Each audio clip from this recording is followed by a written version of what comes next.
The guessing game over who'll be China's new top decision makers is finally over. The lineup includes 5 new faces, all over 60. The men they've replaced have reached retirement age. As expected, President Xi Jinping and Premier Li Keqiang retain their posts, though. But once again, no woman was selected. For the past week, President Xi has been stamping his authority on the party, a party he still warns is threatened by the virus of corruption. As the world's largest political party, the CPC must behave in a way commensurate with this status. This is as close as foreign journalists get to Chinese leaders.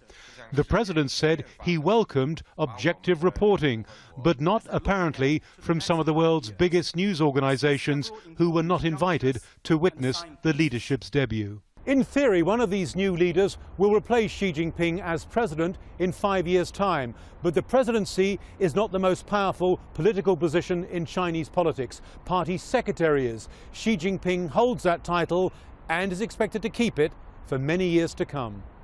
Analysts say that Xi can manage that because he's surrounded himself with yes men. So this is a very dangerous phenomenon because China is a closed system. So if the officials now being promoted at the 19th Party Congress do not have a track record of efficient governance, a track record of reform, and everybody is just telling Xi Jinping what he wants to hear, then this becomes just one big echo chamber. Once more, the president spoke of his dream to make China great again and for the party to align itself more with the people. People like WANG PEIHUA, who until a few years ago was a farmer but now sells fruit and vegetables in a Beijing market. She earns around $1,200 a month, much more than she did working the land, and says she's already achieved one of her dreams. When I was a kid, my dream was to be able to have a steamed bun with every meal. But today I can eat whatever I want.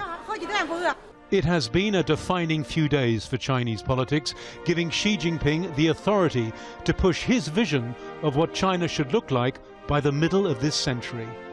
Adrian Brown, Al Jazeera, Beijing.